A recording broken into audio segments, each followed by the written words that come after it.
Josh Allen, quarterback supreme, leading the Bills to the top of the league. Weapons by his side, and that defense hella mean. Buffalo's got a team that must be seen.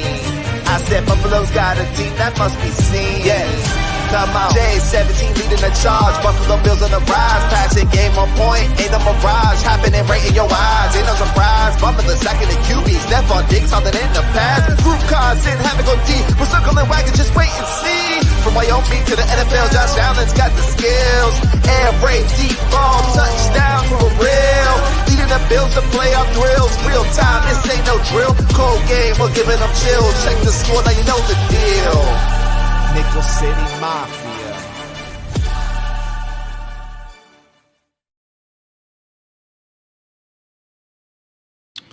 What is up, Nickel City Mafia, Bills Mafia? Welcome to the show.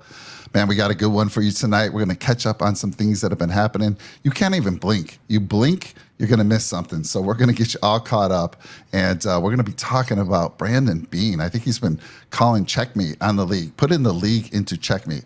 I'm really excited about this show, guys. So you can see my energy is going to be up, and there's a lot of reasons for that, and we're going to get into that. But joining me, as always, Jake Podger. Jake, how you doing, my friend? Hell yeah. What a big day for our boy, first off. Oh, my gosh. We're going to be getting into it. I just, just watching the highlights pre-show there, I was getting all fired up. I was ready to do a backflip and jump on a table myself, Mike. I'm fired up, baby. Let's go. All right, awesome. And yes, and then we got our good friend from the Go Bills podcast, Mr. Brett McDurphy. Brett, thank you for joining us. How you doing, sir? I cannot complain. And this is one of the biggest days for Bills Mafia, because not only is Josh Allen on the cover, but Bills Mafia is on the cover of Madden 24. It feels good to see. It's been a long time coming, and I know that we were expecting to see him on the cover.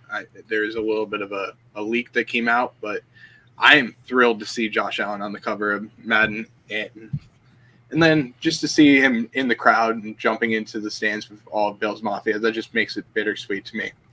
I couldn't agree more. We're going to talk a little about that Madden cover in just a second, because I am so excited for multiple reasons, and I'll share that with you. Before I get into that, I want to catch you up on a little bit. Obviously, the voluntary OTAs are still going on.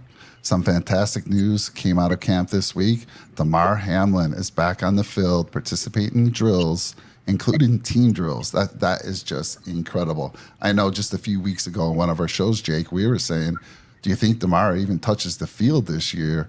And I think you and I both were like, I don't think so, right? We're so worried for this young man.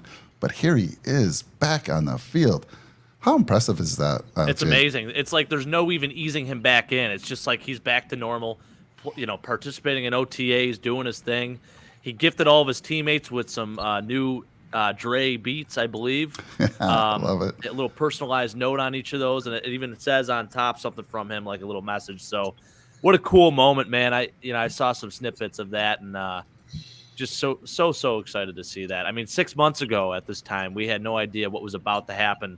And literally the world stopped for a second. The whole entire sports world stopped for a second there. And gosh, it was like a full week of just checking our phones, checking Twitter, scrolling up and down to make sure that this man was okay. Now here he is playing in OTAs and participating and doing his thing. And shoot, he's going to be back this season. Yeah, it's unbelievable, Brett. I mean, I don't know what your thoughts were. Like I said, I already told you, Jake and I thought he wouldn't be back. What were you thinking? Did you expect this from him? I didn't expect it this early, to be honest with you, especially after signing Taylor Rapp. That's kind of what made me think that, his season, to be honest with you, I'm going to put the pun intended, was a wrap. I thought that he was probably going to be going on the PUP list for a little bit just to get his body back into shape and just to see him get back onto the field. Now, this is very early on in the process. Don't get me wrong. You haven't seen him in shoulder pads whatsoever yet. You haven't seen him tackling yet. So very early on in the process, and I think it's going to be kind of slow to see him get back onto the field. I don't think you're going to see him in training camp whatsoever. I think it's just going to be a process of taking its time, but never say never. I mean, he wants to continue his career, which I'm glad he wants to continue it, especially being a Buffalo Bill. But you got to take your time and do the right thing, because this is something that none of us have seen ever in the history of the NFL, especially with an injury to the heart. I mean, it's something that's rare. Komodo Cordius is extremely rare to happen a second time too. So never say never for him getting back onto the field and getting back to playing in the NFL, but you also have to be cautiously optimistic too. Yeah, I agree. Yeah.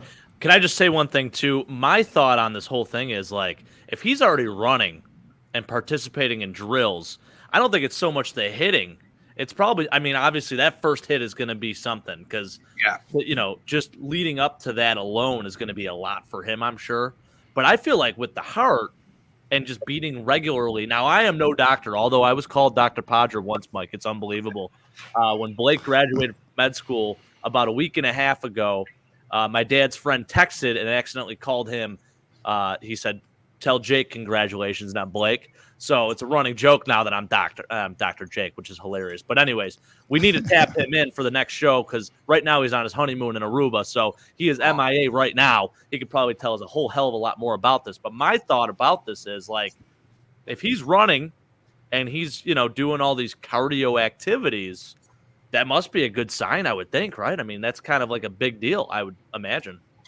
Yeah, I agree. I mean, keep praying for this man. He's making a miraculous it's unbelievable recovery. where he is. Yeah. And yes, I was going to call you earlier. I'm like, hey, can we get Blake on here? Right. Not only to talk about Damar, but Von Miller. I'd like to get Blake's perspective. Von, he's saying he'll be back week 1. We know that's not going to. I know. If I was a betting man in Vegas, there's no way Von Miller plays week 1. But I say that.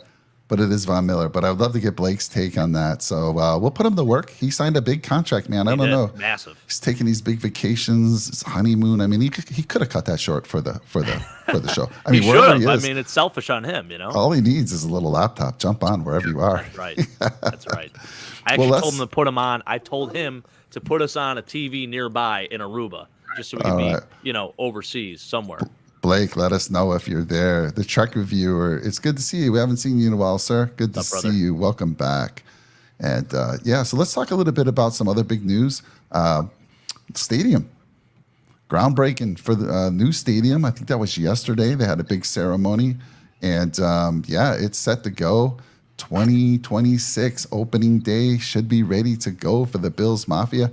This thing looks beautiful. And I like what your cousin said on our show with Andre Reed last week, right? He said the same firm that built Tottenham in London is building this stadium. So there's a lot of similarities. And that image on the lower right, if you go look up Tottenham images, looks very familiar. Jake, this is going to be a beautiful stadium. Did you already put in for your tickets, man? Yeah, I have, and I'm still on the waiting list, unfortunately. I had a shot this year at getting some seasons, but the seats just weren't good enough to justify paying the price I was going to pay. So now it rolls over, and my understanding is that the longer you have them rolling over, the better your seniority gets, because then you'll move up the list, basically. So I'm hoping next year I'll have a better shot at some seats. One interesting thing I wanted to mention about the stadium, right now we're on turf, but in this new stadium, it's going to be grass. And underneath the grass, they have these little heating coils like Lambeau apparently has. So I think that's pretty cool and very interesting as well. There's a lot of talk about how turf has caused a lot of knee injuries and just on straight movement alone. It's not even necessarily the guys getting hit. It's more so just making these cuts. Players go down a lot easier, and the turf has been a very big cause of that. So kind of happy to see that we're going to grass. Kind of cool. That's what it is, man. You grew up playing on grass. You didn't grow up playing on turf, right? Yeah, exactly. I mean, that's what the players want, and that's fantastic. And what are some of the other perks, Brad, of the stadium? I know they're saying that 60% of the folks are going to be kind of covered from the elements.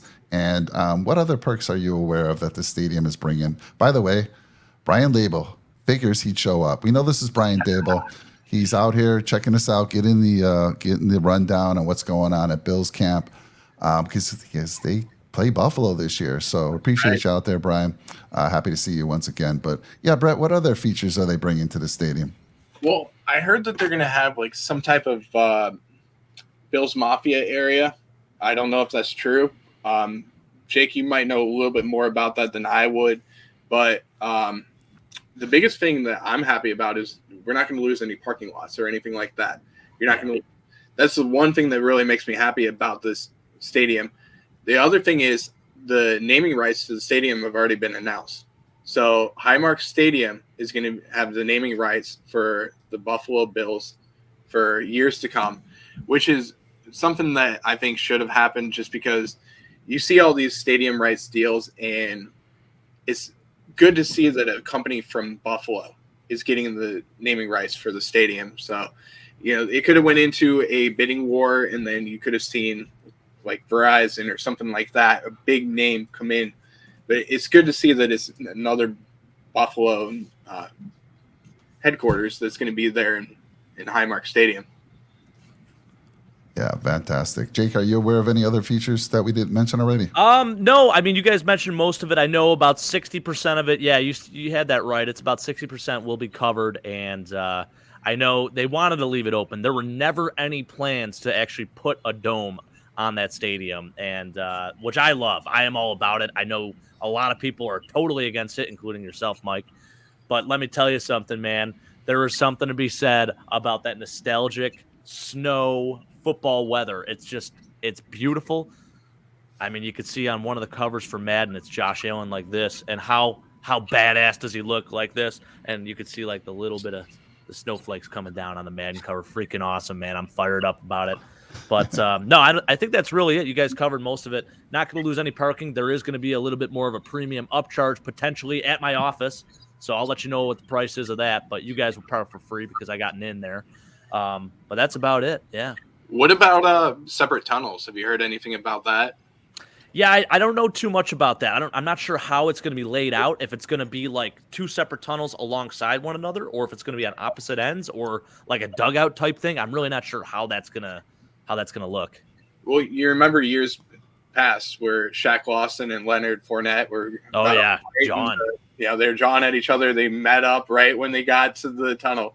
Yep. You knew that wasn't going to end well for Leonard, but yeah, hey, I mean, if they build two separate tunnels, I think I'm all for it, because I think it's just the time and place right now to have separate tunnels, especially with all the years that we've had one tunnel. I think it's just better to have the visiting side on one side and the Buffalo Bills on the other side. Mm-hmm. Just makes more sense. Yeah, Brian Label's got a lot to say out there. He says, regarding the stadium, I'm thinking I'll pay a bunch to get that first home game. Yeah, I was thinking the same thing, Brian. I'm like, I can't miss that in 2026. Yeah. So when those tickets go on sale, yeah, I'll be booking mine. And let's see here. He says, yeah, trying to get scouting info. We know this. We have verified who you truly are. And we know you're up there in New Jersey right now listening to this. And then he says, I tried to get my company Landmark to get naming rights, but my bid came in like 10 million short. Unbelievable. Oh, I do wish it was something a little bit more relatable to us. I guess health insurance, and just insurance in general. I guess a lot of people have it. So it's, one of those things. And it is a Buffalo-based company. But I would have, maybe like Ted's Hot Dog Stadium or, something like that. Like something more local, food related. I think that would be M&T Field. Better. Maybe M&T? No, M&T, I don't know if it's actually Buffalo-based, though. I know KeyBank is. HSBC, I think, is. That's why the Sabres have KeyBank Arena.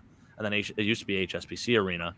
But, shoot, you got to go with, like, the food or something like that. Or you just name it after the actual team. You name it, like, Bills Stadium or whatever. Something like that. But, yeah, whatever. It is what it is. That's another show we can have about naming the stadium. Right. Mike, how short was your bid for Nickel City Mafia Field? Even after talking to Andre Reed, we couldn't even get close. Unbelievable. We couldn't get close. We had Andre putting some good words for us, and it just didn't work out for us. By the way, if you haven't seen that Andre Reed interview, go check it out. It was fantastic. It was on Memorial Day. So fantastic show with Andre. And let's see here. So let's get into some other news before I move on to the next slide. I do want to let everyone know, first of all, if you're new to the channel, please like, comment, and drop a nickel on that subscribe button. We've been growing like crazy, and we appreciate all of you. We really do. So, just give us a like. I want to see those likes get up, Jake. I'm always looking at those. And I'm like, why aren't we getting more likes? Jake's a good-looking man. Brett's a good-looking man. Is it me, the old man? I don't know. Whatever we got to do to get those likes up, please hit that like button. I want to also mention that we have a new channel, and it's called the AFC East Summit. The link is in the description of this show right now. Afterwards, go click on it, go subscribe. You're going to see Jake. You're going to see 3 other representatives from the AFC East teams, and Jake's going to rotate in with Brett here and Sean from the Red, White, and Bills. Yours truly, I'll be behind the scenes most of the time helping out with production. I got to let these young guys go. I mean, they're better on screen. They're more energetic. I'm trying to bring the energy. I took something before the show to kind of lift me up, my energy, because this next thing I'm going to talk about is I'm super excited about here. So let's talk about that. There it is, Josh Allen. It had been hinted for weeks, maybe months, that Josh Allen would be the guy for Madden 24. And just today, he is that guy, Madden 24. Now, don't talk to me about curses like the Madden curse. No, let me tell you something. The Buffalo Bills have been cursed for years.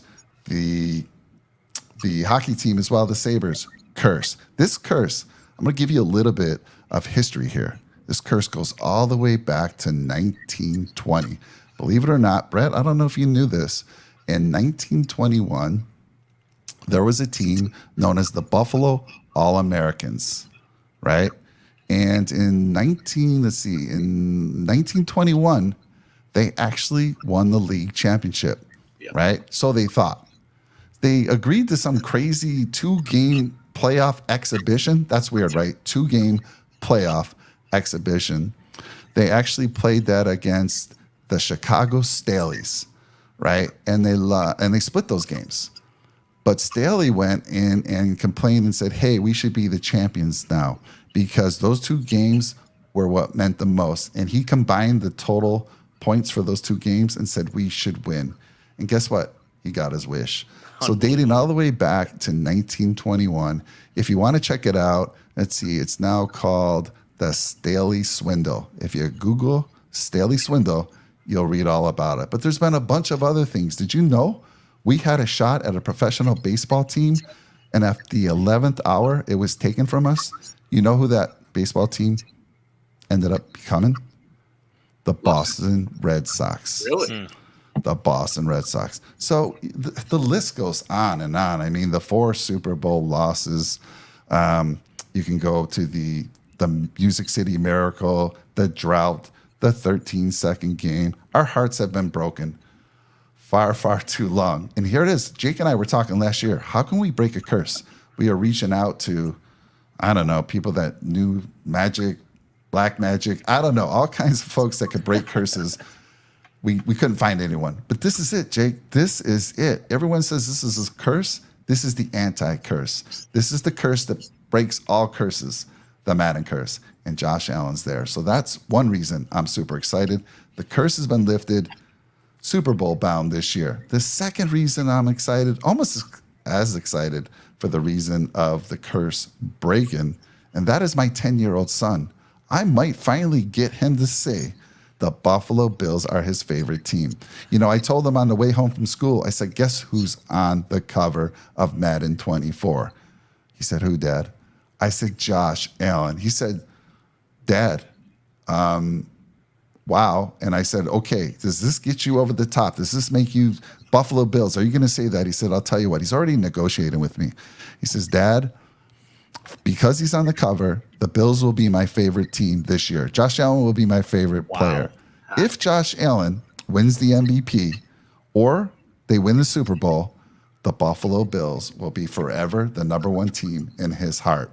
Wow. Guys, we got to make this happen. This is the chance to get my 10-year-old back over to the other side. I am so excited. I'm so excited. Let me throw He's been hanging out with those damn Raven fans a little too long. Man, we man. gotta bring them to our side. Listen, I know we got 2 guys on our channel, Chris and Rick. Love them both to death, but we don't need any more Ravens fans out there, all right? We got plenty on this channel alone. Your own blood, Mike, should be a Buffalo Bills fan. So we need this to happen this year. And guess what? This whole curse thing, it's lost its luster. It lost it years ago.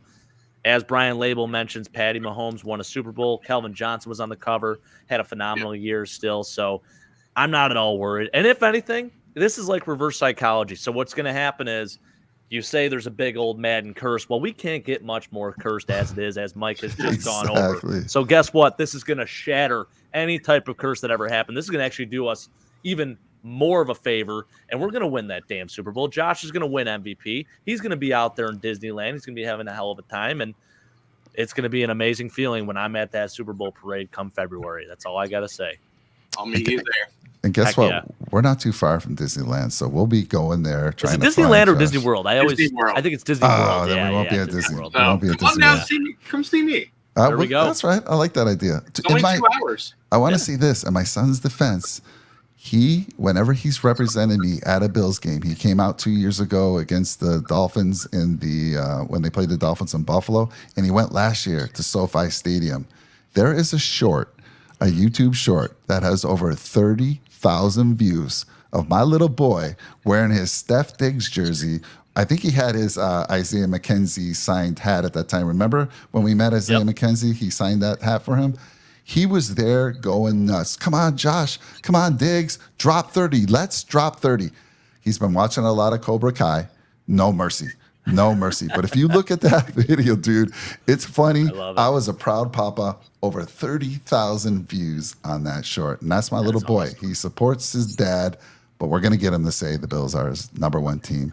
Brett, how do you feel about this, buddy?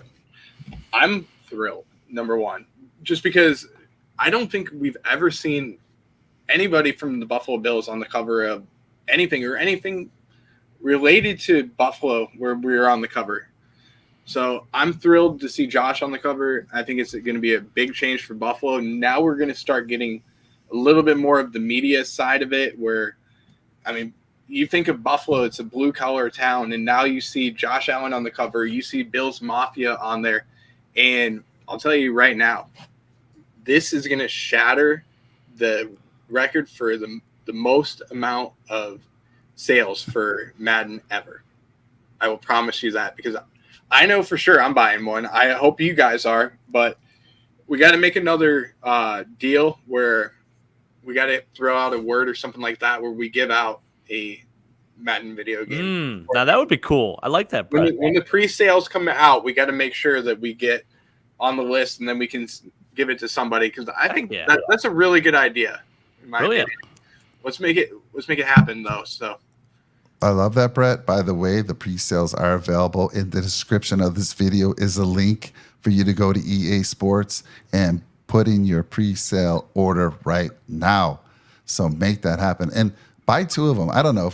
Josh, if you're watching, I know you talked to Andre. Listen, if I can send you one and have you sign it so I can frame that thing, I'll buy 2 of them. Buy 1, sign 1, or buy 2, have 1 signed. Man, this is exciting.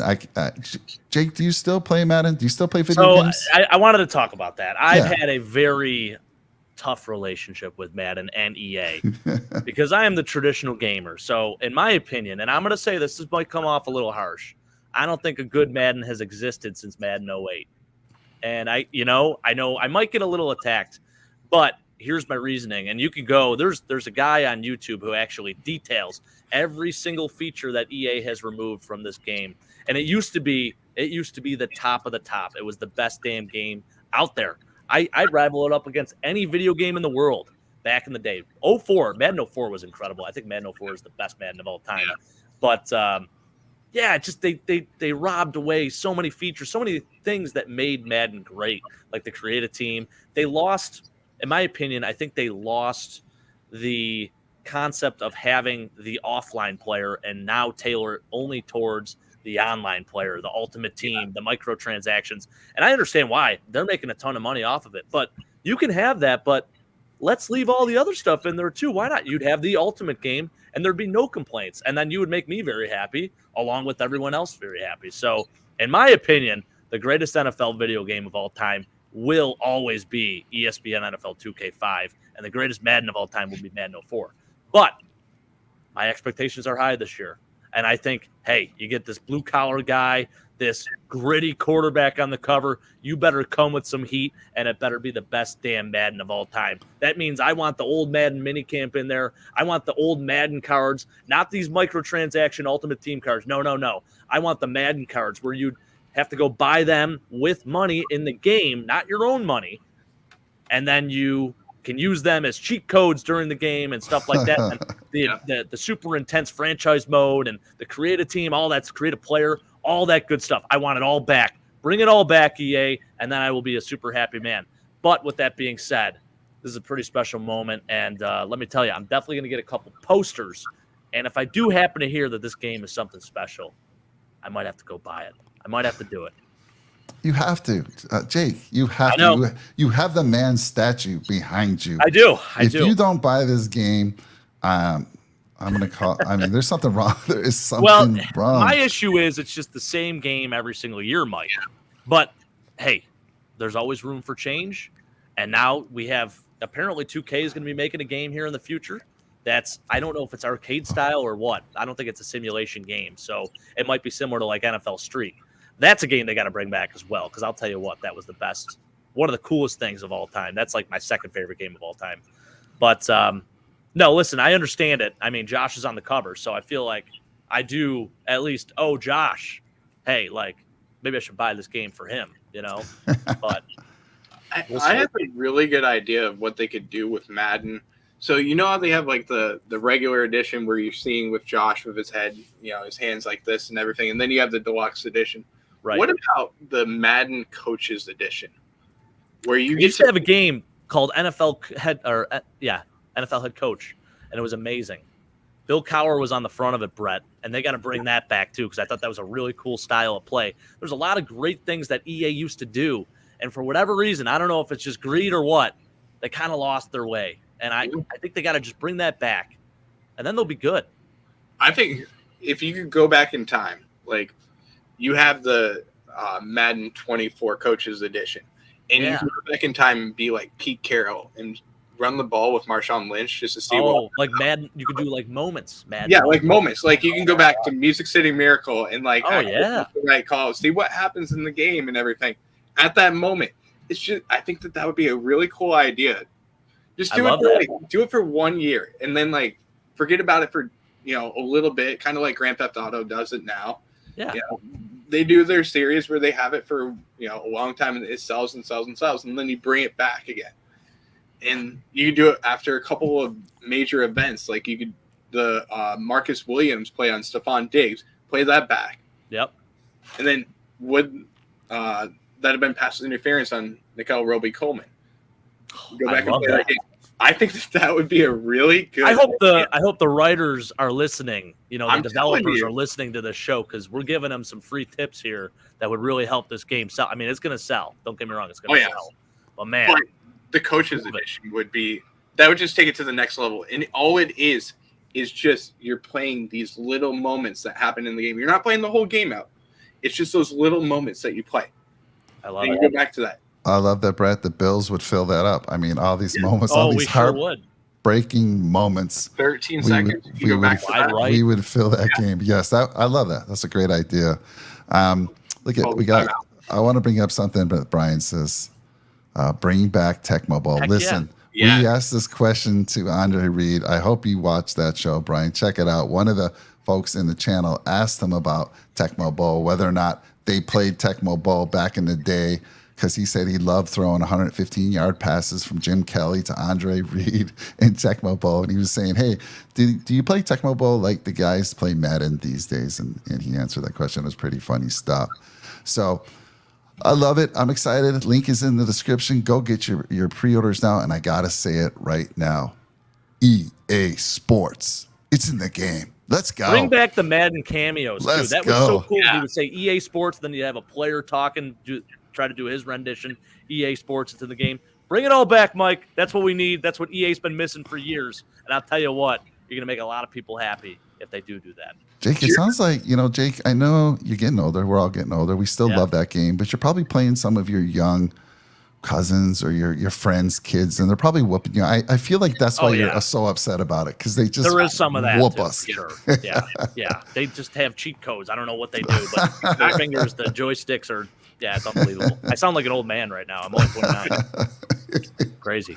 Do you remember back in the day, guys, when, and this is like kind of on the same story, but when they had like the fantasy, like that's why you pick me videos. Oh my gosh, they're the best. Fantasy files. Bring that back. Yes. Madden though. Do one with Josh Allen where he just throws the ball like 100,000 yards or something like that. I think that'd be so cool. But just bring it back and be like, that's why you pick me in Madden. I love that. That's why I'm a 99 in Madden. Those fantasy files are legendary. Jake, before we get into the heart of the show, just a couple more minutes on one more thing, one more rule change this year, and that is the kickoff rule, right? Yeah. Where if you can call a fair catch inside the 25, you get the ball at the 25. Now, this is not new. This is not new. College has had it in play since, I think, 2018, something like that. So I want to get your thoughts on it because I know you watch a lot of college. Yeah. I'm not a huge fan of it. I didn't like when the NCAA did it either. It somehow has stuck, and this is kind of a trial period for the NFL. They're going to only do it for 1 year to start. And I guess if they vote again to bring it back, then they'll just continue it. Me personally, I am on the Pat McAfee side where he said he hates it. I mean, why even bother signing special teams guys at this point? Because, it's going to ruin a little bit of strategy, I think. Or it might actually make you adjust your strategy.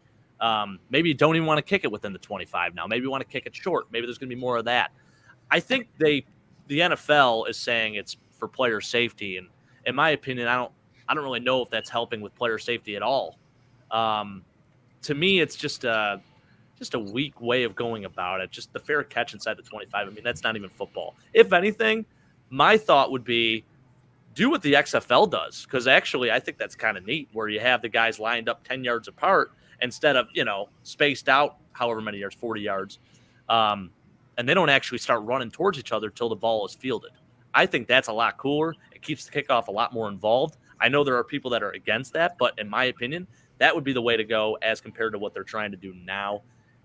It just ain't doing it for me. And quite honestly, I think it's not going to last. Personally, I think it will last in college. They're just going to keep it the way it is. But I think in the NFL, there's a lot of people already against it. Brandon Beane already voiced his displeasure with it too.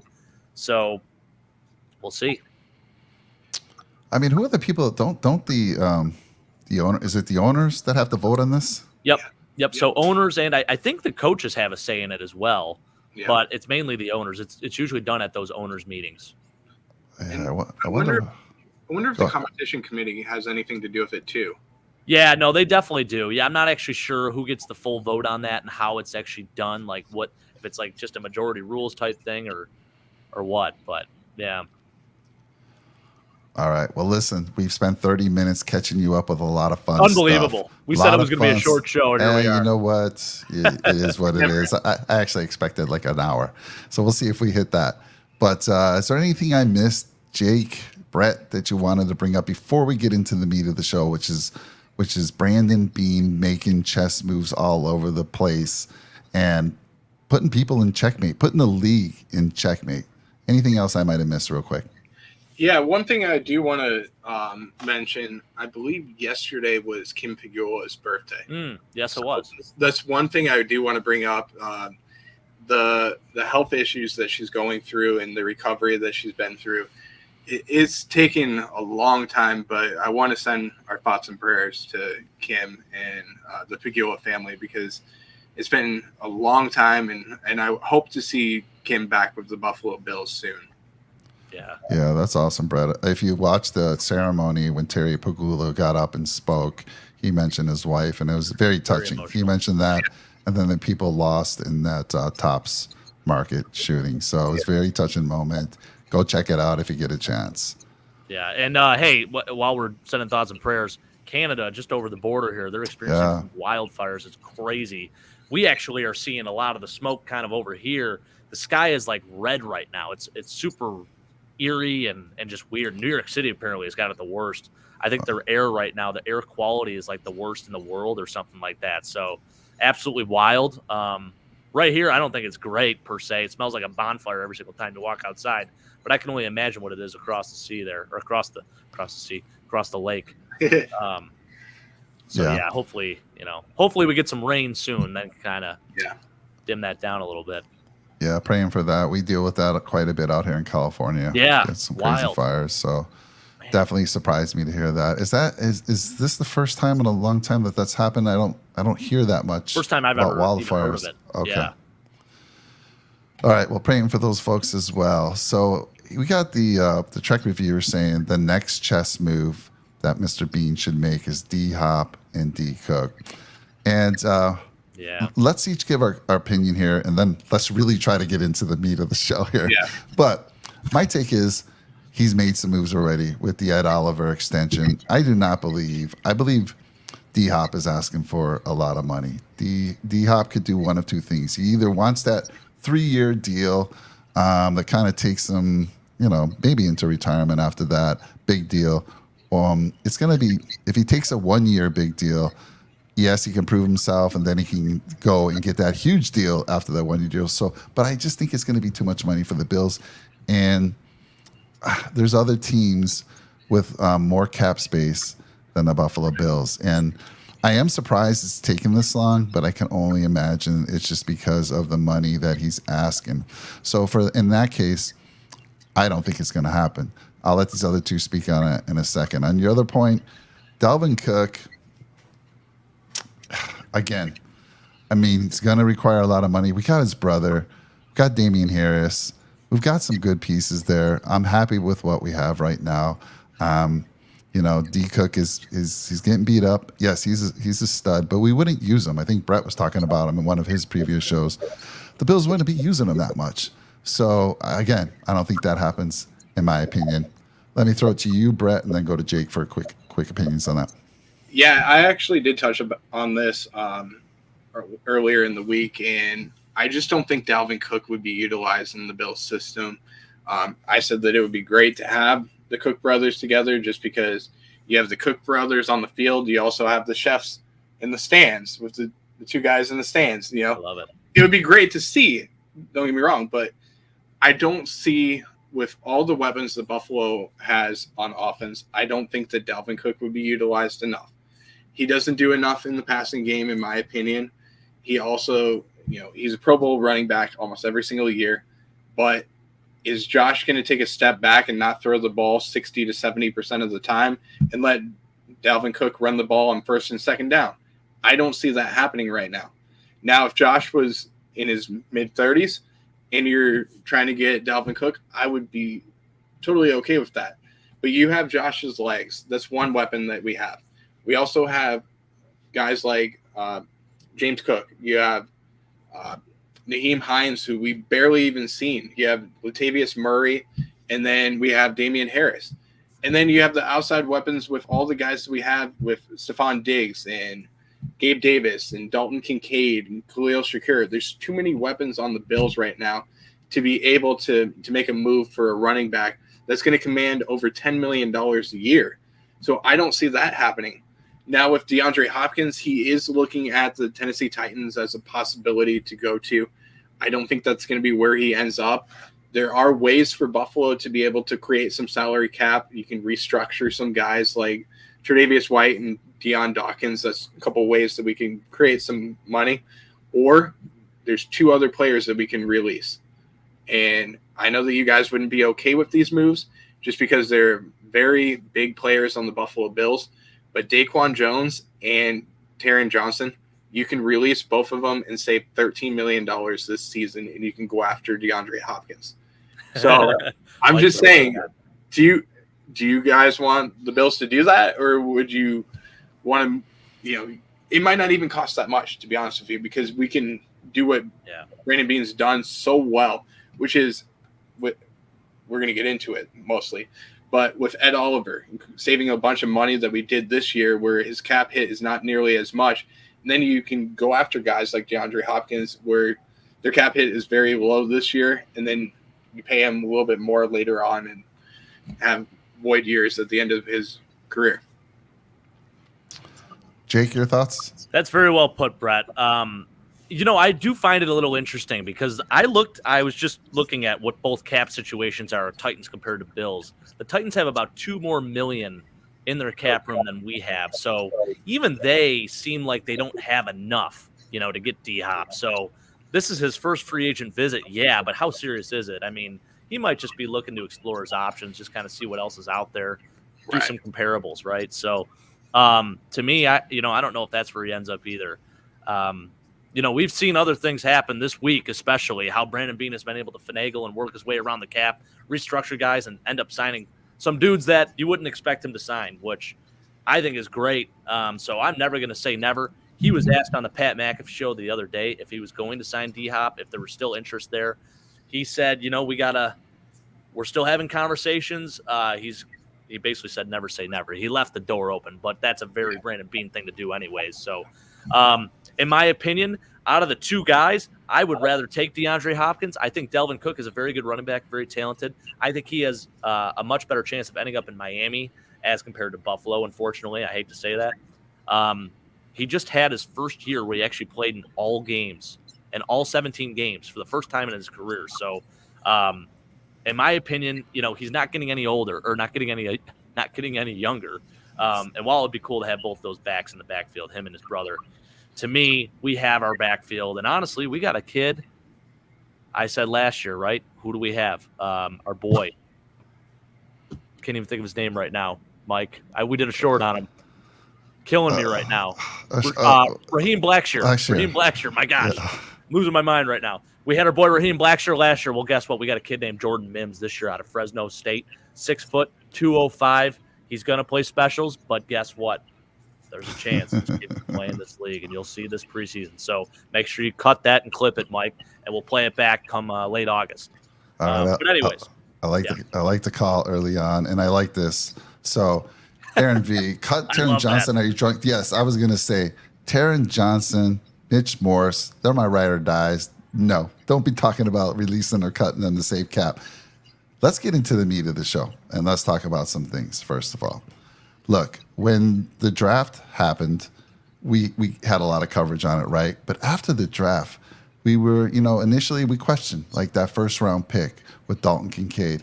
Now, after I've had time to look at it, now after I've had time to see how they potentially are going to use him, I'm so excited about it. I mean, you start looking at how Beane has made moves after the draft, these pieces he continues to pick up. We're going to talk about how it all started. I mean, we'll talk about Poona and Ford a little bit later, but we'll talk about Ed Oliver's extension. But he continues to make these moves, these chess moves. And if you look at this roster right now on offense and defense, it's freaking impressive. There's only really two holes to me, and they're more like question marks. One's a hole, one's a question mark. The question mark to me is who's going to play middle linebacker. And to me, it's Dorian, right? I think Dorian's going to be taking that spot. I just have a feeling. And then the only hole to me is Spencer Brown, right? We talk about Spencer Brown. He's had a rough couple of years. This is only his third year, guys. He did have back surgery earlier in the year, prior to the year starting. How long can you use that as an excuse? I don't know. I know I have back issues, and it lingers. But the Bills believe in him. Brandon Beane believes in him. I got to believe in him. I got to believe in him one more year. And, Jake, in your opinion, did we add any depth behind Spencer Brown that gives you a little relief? Like, okay, if he does fail like he was doing last year, we have this guy to come in. Yeah, it's funny you mentioned that because we just signed a guy, Brandon Shell, who has great bloodlines, by the way. His great uncle is Art Shell, who's a Hall of Fame tackle. Yes. Played with the Raiders, was a coach for the Raiders as well. So he has experience starting in this league. He was solid. I'm not going to say he was an elite tackle by any means. He was just with Miami the past year. And he played a little bit due to injury on their offensive line, but then he also started in New York as well. And as the guys on the AFC East Summit said, he probably started way too many games for their teams. But we do have a fallback option at least. So do I think it's an upgrade, I guess, over David Quessenberry as our backup as compared to, or Brandon Shell compared to David Westbury. I do think that Brandon Shell is a better tackle. So, yeah, I think we still got better there. I do. In a way, I think we still got better. And I know the hope is obviously to have Spencer Brown be that starting right tackle. I think people have lost a lot of faith in him, and a lot of people have also lost a lot of faith in Gabe Davis. So these are 2 make or break seasons for both these young men. Yeah, I like what Eric says here. All that matters is Dorsey evolves, right? O-line must be better, and I think they are going to be better, right? We got McGovern, we got Osiris Torrance, and I mean, they've upgraded the line for sure, in my opinion. Although we thought that last year with Saffold, and that didn't pan out. But when you look at Torrance and McGovern, big upgrades, in my opinion. That's what I'm saying right now. He says O-line must be better, running the ball 40-60 balance, get to the quarterback and nail them. How do you beat a great quarterback? Make them think twice. So yeah, we're going to talk about some of these pieces right now that he's been adding. So big focus on the offense in the draft. But let's talk about something that happened just a couple days ago, right? The extension to Ed Oliver, right?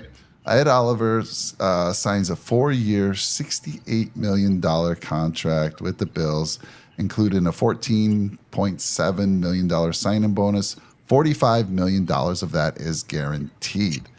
Now, I know it's crazy to think, because earlier, prior to the draft, we're talking, let's trade him. Let's trade him, right? Let's get what we can from him now. I think some people have been a little disappointed in his play.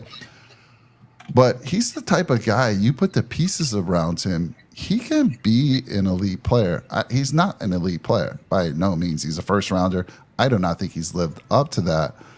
But Jake, what's your thoughts on this? Because I do know if he has the pieces around him, that looks like what Beane's trying to do.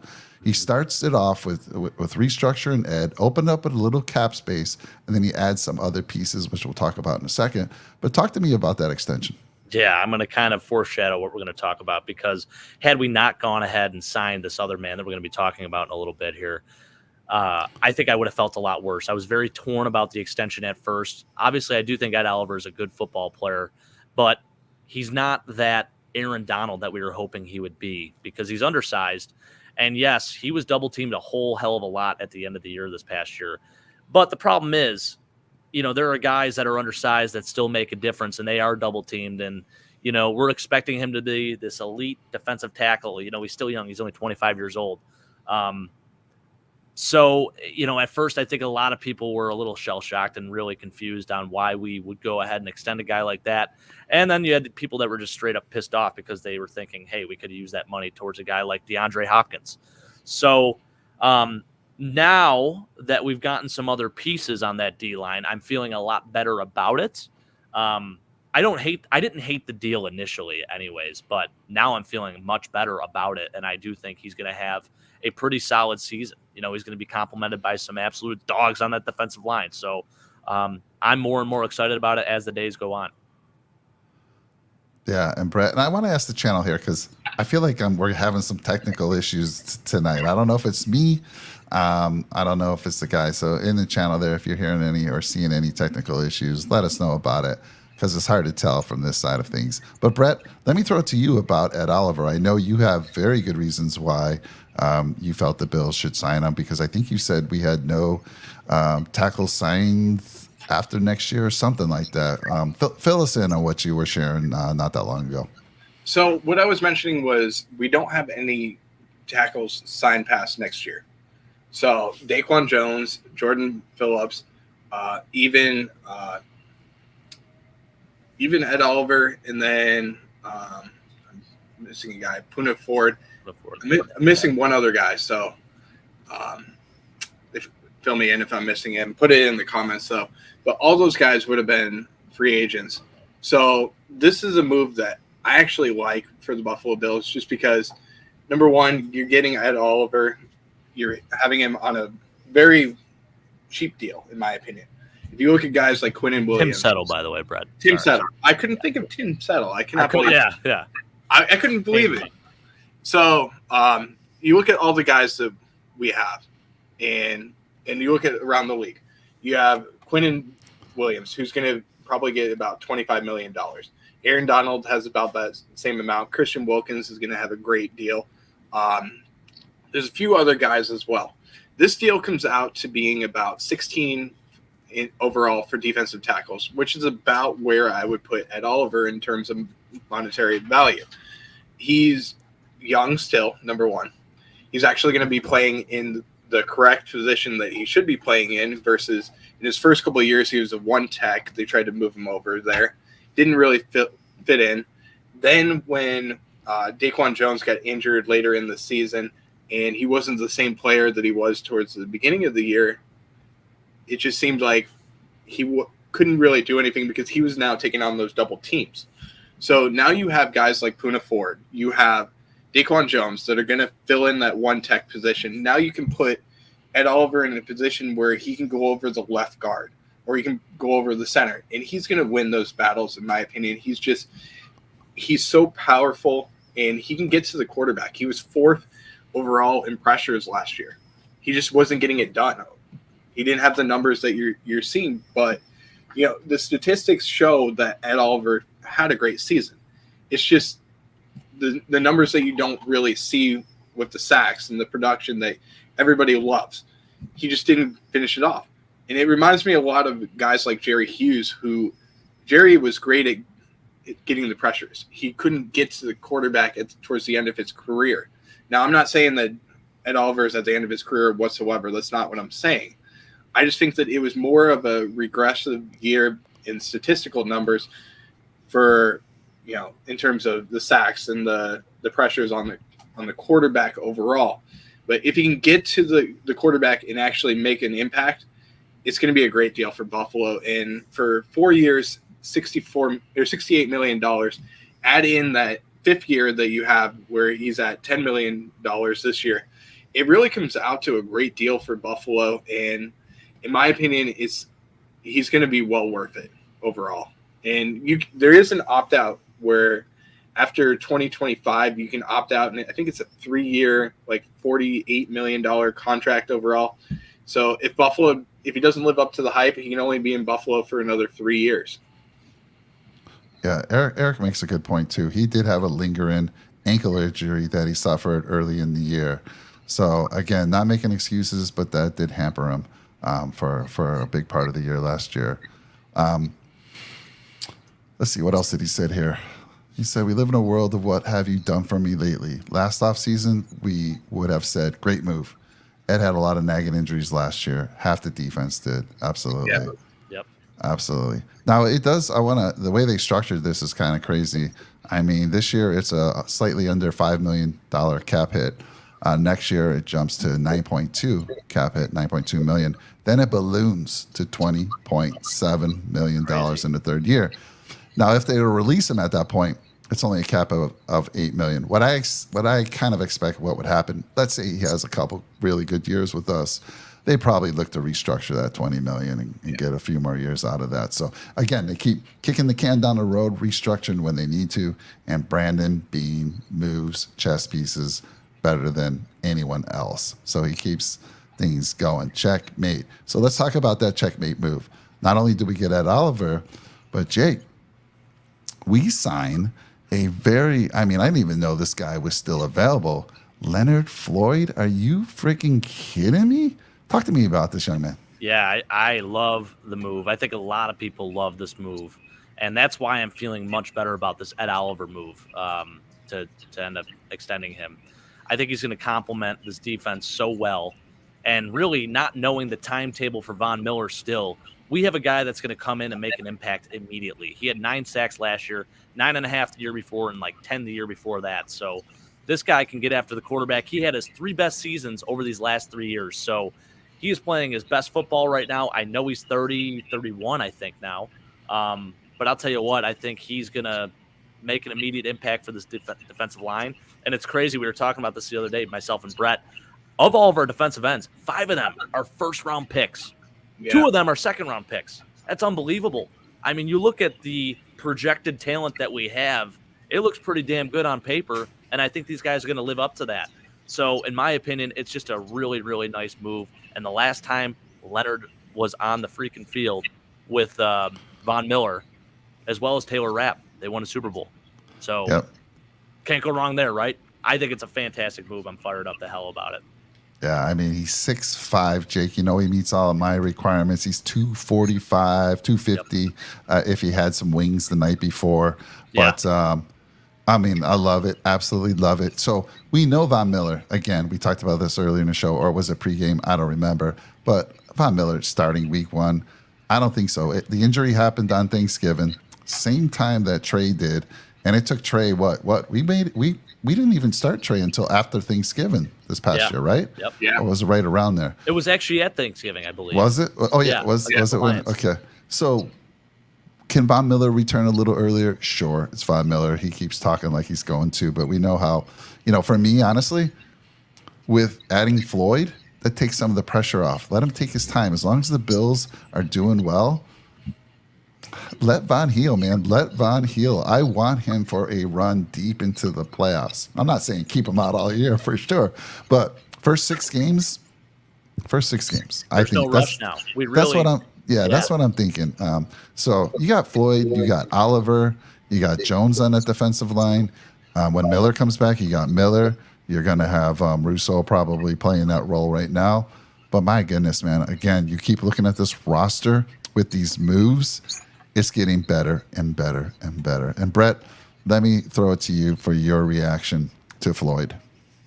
I'm so happy that this move got done because as soon as I'm not going to lie to you, when I looked at the free agents that were coming out and I saw Leonard Floyd on that list, I said, please bring him to Buffalo.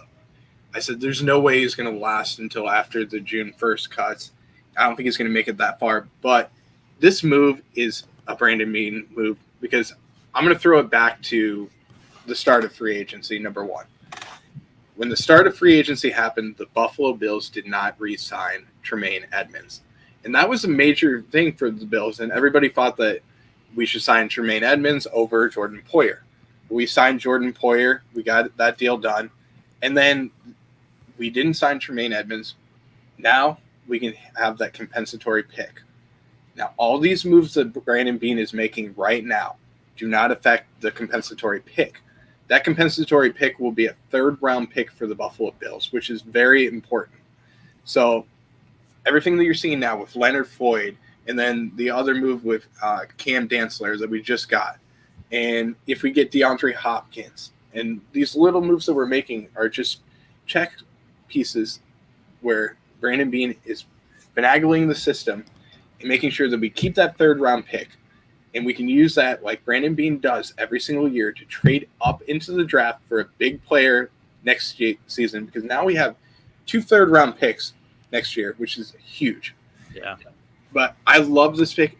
The value that we get for $7 million, are you kidding me? For a guy that, in my opinion, has the highest motor in the NFL in terms of outside linebackers.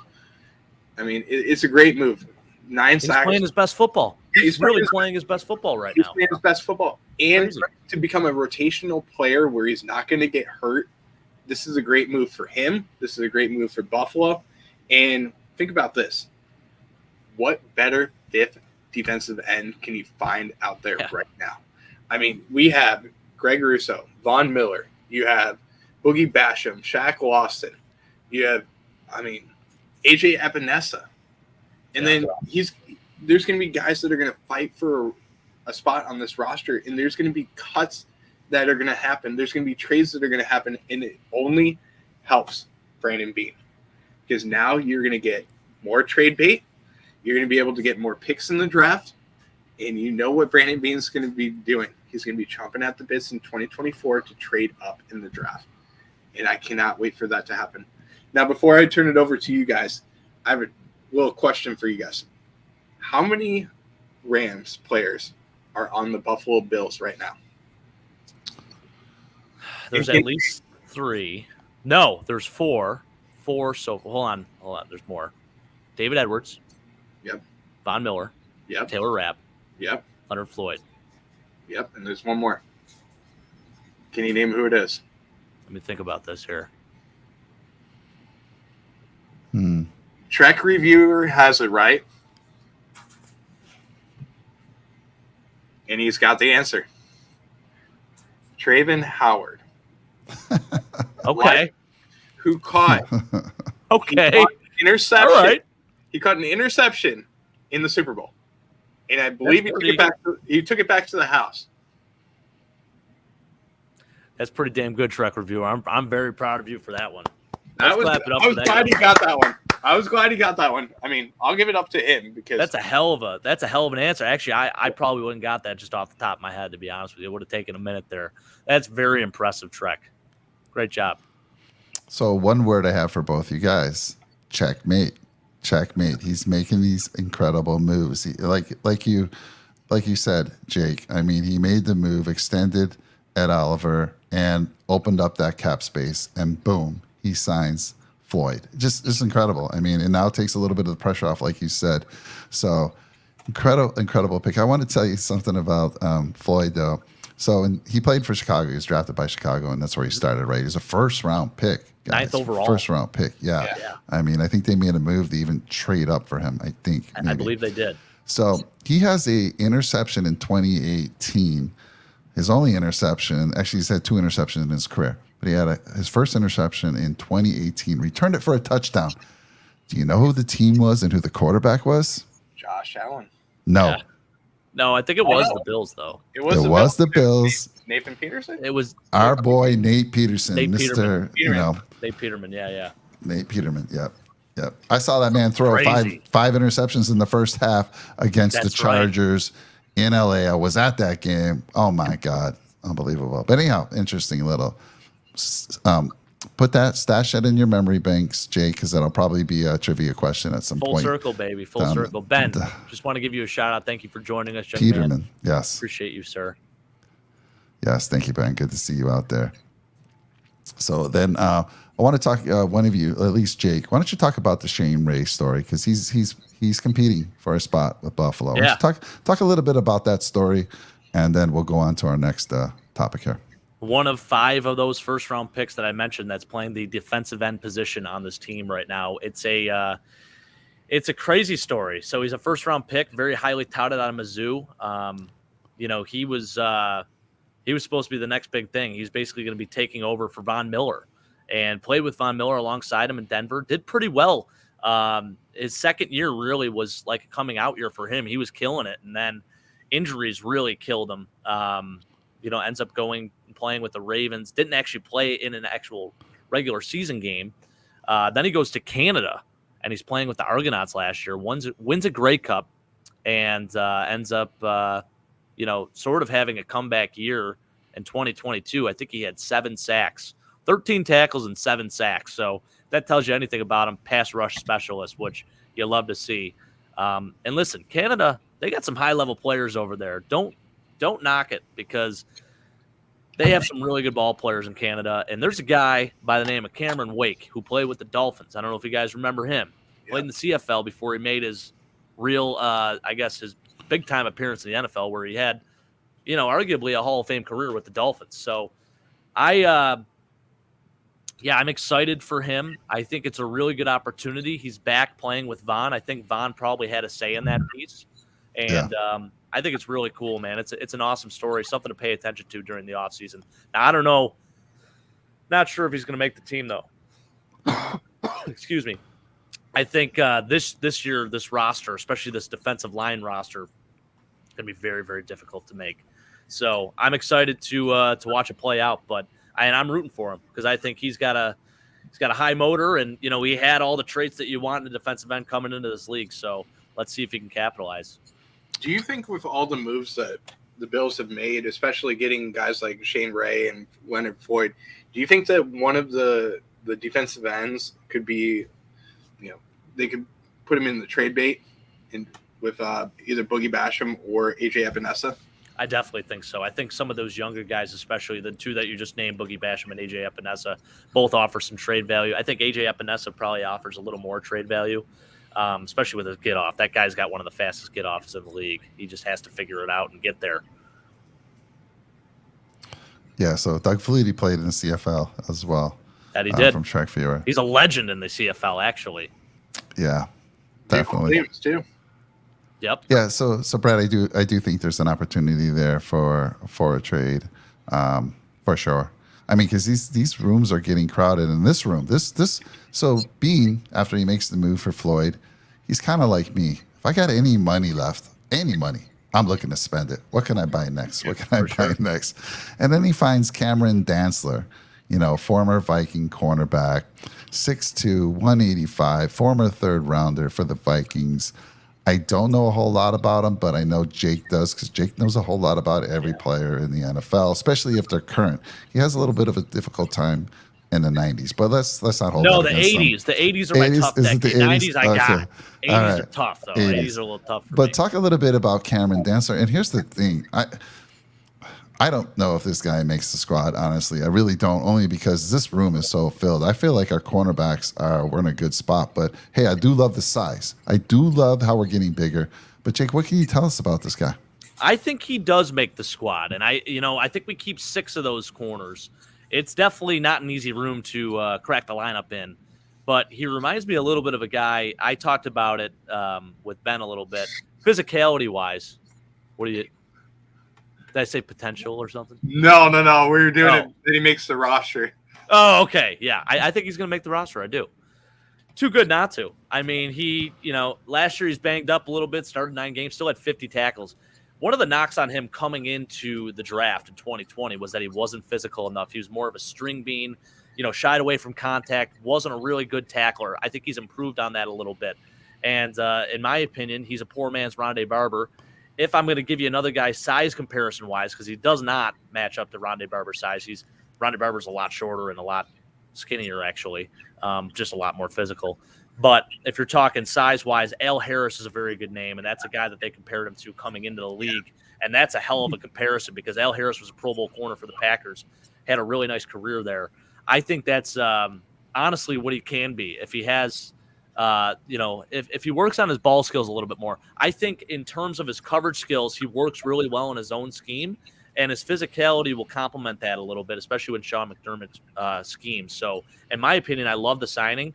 I think it's great value, and again, we're just stacking up that cornerback room. It's crazy. Jake, my only problem with him, again, I love the size. I said we need to have corners, receivers over 6 feet. He meets that criteria. 6'2". Yeah, he's 6'2". And he doesn't quite hit that 200. But, dude, he runs a 4.64 40. How can you survive as a corner? Game tape is more important, though, than 40 tape. You say that a lot. You say that a lot, my friend. But 4.64 is concerning, is all I'm saying. Yeah. The one thing I will add to what Jake is saying is his instincts are very good, too. And I think that he could make the roster. I'm not going to say that he will make the roster yet because there's some tough battles, especially on the cornerback position, to even make the roster. So it's going to be tough, but I think that it's great to see him come into Buffalo, and you never know what Sean McDermott can do with a cornerback. I mean, look at all the guys that he's brought up, and you can go with Micah Hyde and the career revival that he's had, even Jordan Poyer and Tre'Davious White and so many different guys, Levi Wallace as well. If he comes to Buffalo and he can be the next great cornerback for the Buffalo Bills, I'm all for it. And one thing that I think we lacked the last couple of years with a cornerback is the physicality. Now, Josh Norman did bring that a little bit, but Josh Norman couldn't really stay on the field at times. He got hurt. There was other reasons why that he didn't make the field. Xavier Rhodes too, where we brought him in. He was that veteran player, and he really didn't do enough. So maybe this could be as a change for Buffalo, where we have a physical cornerback that can actually get some stops on 2nd and 3rd down, and not be a guy that gives up a first down. So yeah, that's the thing. You hate seeing a corner have so many tackles. He played 9 games. He had 50 tackles. And that's, not usual for a corner to make that many tackles, honestly. So it's usually a bad thing when you do see that, but he's not afraid to get dirty and make plays at the line of scrimmage either. So I think there is a way for Sean McDermott to utilize him, maybe even put him and blitz him off the edge a little bit. I think that'd be kind of neat to see. I think there's going to be a lot more of that happening this year. So I feel like in terms of how he fits in the scheme, it's a match made in heaven. I don't think he sniffs the field this year. That's just my call right now. I don't think he Third round sniffs pick, the Mike. field. Mississippi State kid I know, came in but highly touted, started some games in his career. why did they let him go? Why did they let him go? Injuries, actually. Yeah, exactly. So he's a little skinny guy. Injuries. Runs a 4.64. Getting burnt all over the field. Yep. I'm just saying. I want to say this too. I'm looking at PFF, right, and they're disrespecting Kyer Elam. They still don't have him as a starting corner this year. They got Dane Jackson over there and Trey White, and my goodness, you got Christian Benford going to be competing for a starting spot again. Christian Benford's also going to get some safety play. You've got Kyer, you got Dane Jackson, you still have Cam Lewis. I mean, man, it's crowded, Jake. I just don't see how he comes in there and is able to take a spot away from these guys that have been on the team for a few years now. I just don't see it. But we'll see. I've been wrong. You've been wrong. I mean, I sort of won a bet with you with Mr. Singletary last year. Yes, you did. Speaking of running backs, let's go. How about this room? Yes. Look at this room. Woo.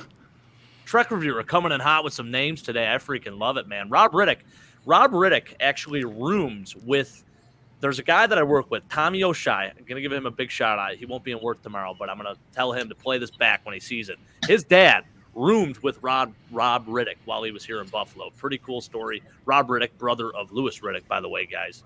But kind of cool. He said Rob was the coolest dude, one of the most down-to-earth dudes you'll ever meet. Pretty cool. Yeah, I used to love Riddick. The only thing Harmon was a good player, but the only thing I can remember is him dropping that pass in the end zone against the Browns.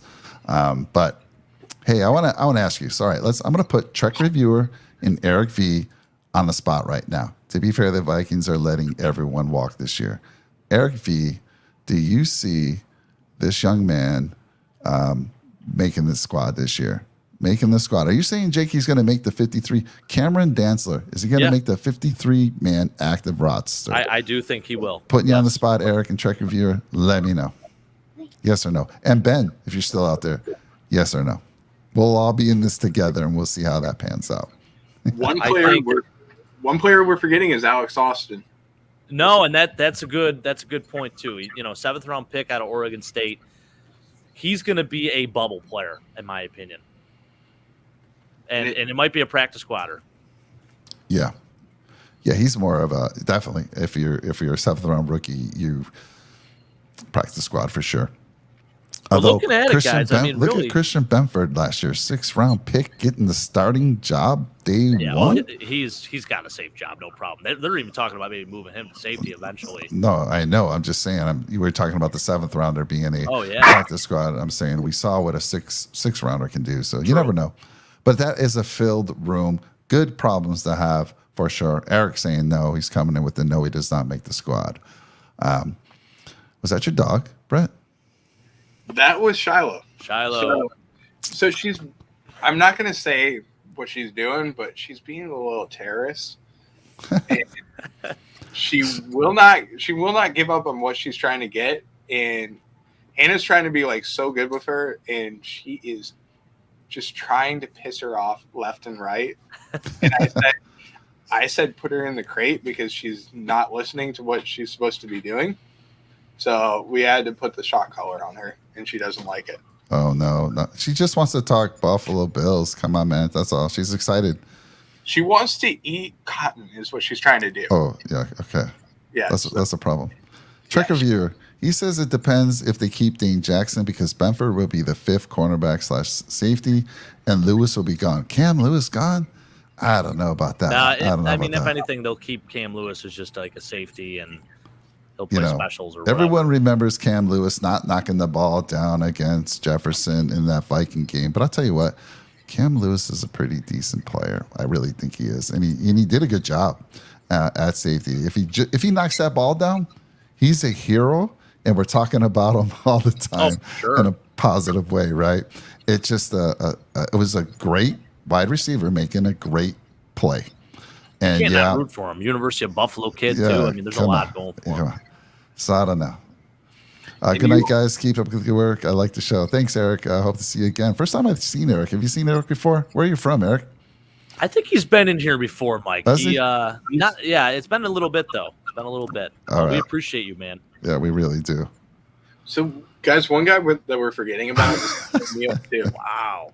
Look at this. I Real see quick. it. Sorry, Brett. Yikes. No way. right. No way. If he does get dropped, you know who's going to pick him up? Mr. Brian Label / of Brian course. Dable. Good stuff. Sorry, Brett. What were you going to say? So I was saying that we also have Siren Neal too. So Yeah, that's a good point. That's another cornerback / safety that we have.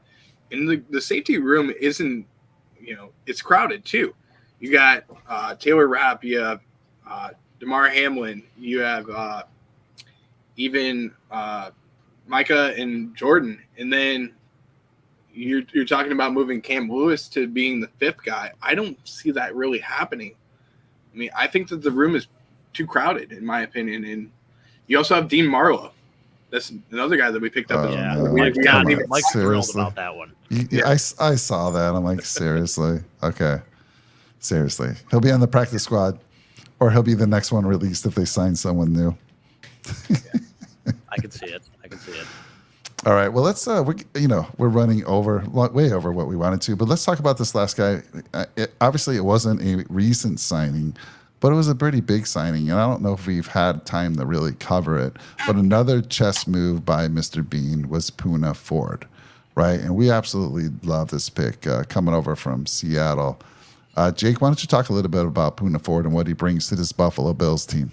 Short and thick, man. He gets right in there. He's a true zero tech. We were missing a guy like that in the Bengals game because Daquan Jones was out. So he would have been the missing piece, honestly. I think he would have helped out a whole hell of a lot on that defensive line. So for me, I think this is a great move. It gives Daquan Jones a rotational guy that can truly come in and play his role. So for me, this is a great move. I think he's going to be on the field a whole hell of a lot. And again, it's just adding more talent to that D-line, and it's going to only help Ed Oliver in the long run here. So in my opinion, it's just another really good move. Under the radar signing for sure, but he's going to be great in run coverage, and he's going to do his thing in the middle. He's going to do all the dirty work and clog up gaps. Go ahead, Brett. So this is a very under the radar signing, and these are guys that in Leonard, Floyd, and Poona Ford, they could have taken a lot more money on other deals, but they chose to come to Buffalo because they're chasing the ring, and they took a lot less money to come here than they would have if they would have went elsewhere. Yep. The one thing that I think about with Poona Ford is 5'11", 310, small guy that is Thick. just has the biggest belly you could possibly imagine. Yep. And if you didn't see the post that I made on my YouTube, not YouTube, but on Instagram, where he has his shirt up and he's just rubbing his belly. That's all I'm thinking about in Buffalo is he's going to get bigger and bigger. Oh, Just for sure. The second he tries, he's already had those wings, I think, too. I guarantee you, yeah. But think about this. Not only the wings there, but all the food up in Buffalo. It just seems like, everything is better. It's dangerous. And he's going to get bigger, a little bit bigger. I'm expecting like 320 is going to be his range. But for 5'11", that's kind of concerning too. So I think that he's going to be a really good player for the Bills. I mean, if you look at the last 2 years, how many tackles he's had, he's very productive in the tackling department. He wants to do the gritty work as well. And I think it was 2 years ago, he had over 50 tackles, which is not very common for a defensive lineman. But I just see him being that rotational player that's going to come in. He's going to be the guy that you're going to remember just because he's going to be a fan favorite.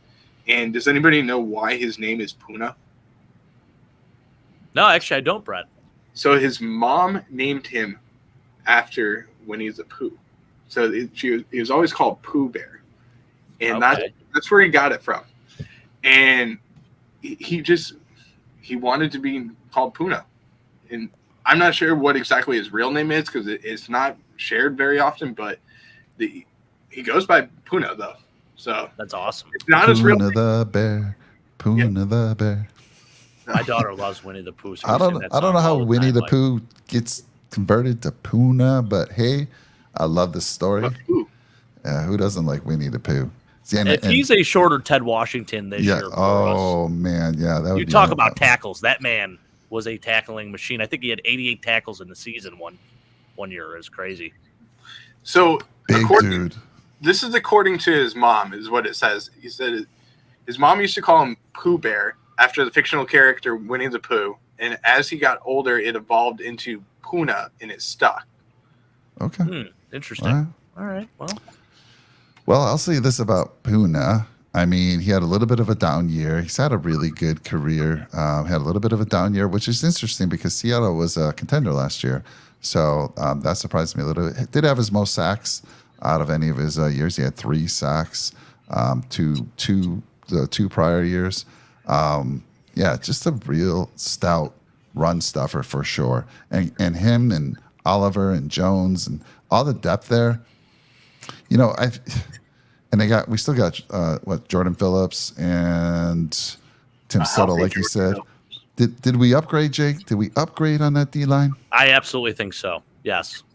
Yep. I'm going to say it. I think we got much better there, and we're going to be a force to reckon with. That's no doubt about it. Yeah. Do you think that we'll break the record for most sacks in the season? I would like to see us get close to that 2014 year where we had like 4 dudes with, or I think 4 or 3 dudes with 10 plus sacks. 10 plus. Yeah. Would love to see it. It could happen, but I'm not going to get too crazy. I'm not going to get too crazy yet. But I want you guys to say this word with me. What's Brandon Beane been calling out? Checkmate. Checkmate. This roster's legit. This roster is, I mean, every day. I don't know. I'm excited to wake up every morning. What's going to happen tomorrow? Would I be surprised if D. Hopkins is signed by the Bills? No, absolutely not, because it's Brandon Beane. He works magic, and he continues to move the chess pieces around the board. So we're in good hands. We should be excited about the upcoming season. Check out the AFC East Summit show. Get over to that show. It's so much fun. Link is in the description. Go subscribe to that now. Give us a like for this show. Go see the Go Bills podcast. They're all over the place. I mean, they're global. They're global. You can find them all over the place. Social media, Instagram, Facebook. They have their own website. They have their YouTube. So check out Brett. He's doing some really good stuff. And of course, my man Jake does the show with me every week. And he is, he's kind of the face of that AFC East Summit. Kind of handed over the keys to him. But again, he'll be rotating in sometimes with Brett and Sean, who we'd love to collab with. So, guys, it's been fun. Always a little longer than we think. But you know what? We had to talk about it. So, we did. Jake, closing thoughts, and then Brett, closing thoughts. My closing thoughts are, it is a beautiful day in Buffalo Bills history today. Let's celebrate this moment. We are finally getting some national recognition. I know we've been getting a little bit more of that over the last few years, but let's enjoy this ride, and let's break that damn curse, Mike. What do you think? Yes, sir. The anti-curse. That's right. I'm going to kind of reiterate what Jake is saying. I mean, this is a great day to be a Bills fan, because I don't know of any other time that you can say that your star quarterback or even an athlete on the Buffalo Bills got on the cover of anything, whether it was a magazine or any video game whatsoever. I mean, this is a great time. Number one, you got the new stadium, so you know that the Bills are going to be here for a long time, which makes me incredibly happy. And I can't wait for 2026, but I can't wait for Bills football this season, because it's going to be a special year this year. And then 2026 is going to be even better when we get into that new stadium. And guys, I can't wait to go to that season opener. Hopefully everybody can make it there. Sean, Mike, Jake, I hope you all go, because I would love to have the show right there, awesome. Right there in front of the stadium. I mean, how great! Hey, we're 3 months away, fellas, by the way, from football. It's unbelievable. It's 3 months away from the first regular season game, Chiefs and Lions. But exactly today. Preseason's coming up even faster, so I can't wait for that. Mm-hmm. But thank you guys so much for having me on. I really do appreciate it, guys. And all the moves that we're making with not only Nickel City Mafia, but having the AFC East Summit, and then also having, all these shows that we're doing, and the stuff that you're doing with Andre Reed as well with Big Game. Is it Big Game Entertainment? Is that Big Game Travel, buddy? Big Game Travel. I always get it wrong. I always think Big Game Entertainment. But Big Game Travel, I mean, this is so great to see. And we're not even done with our first year of collaborating all together. And I got to say this. I mean, the first year, fought our kinks and giggles and everything, and it's only going to get better as the group. And who knows? I mean, it could be where we make it to the big time where we have our Pat McAfee show and we get bought out by Disney, and we're getting $17-18 million a year. I mean, we never know, but and then we're going to be called sellouts. I really do like what Trek Reviewer said up in the comments there. I don't know, Mike, if you can put it on there, but he said something about doing something along the lines of a pay-in idea. Oh, that was the super chat. So super chat, yeah. Yeah, we can't add that yet, unfortunately. You have to be monetized to add that. But we appreciate the thought, and we'll get there soon. We are close. We'll get there soon.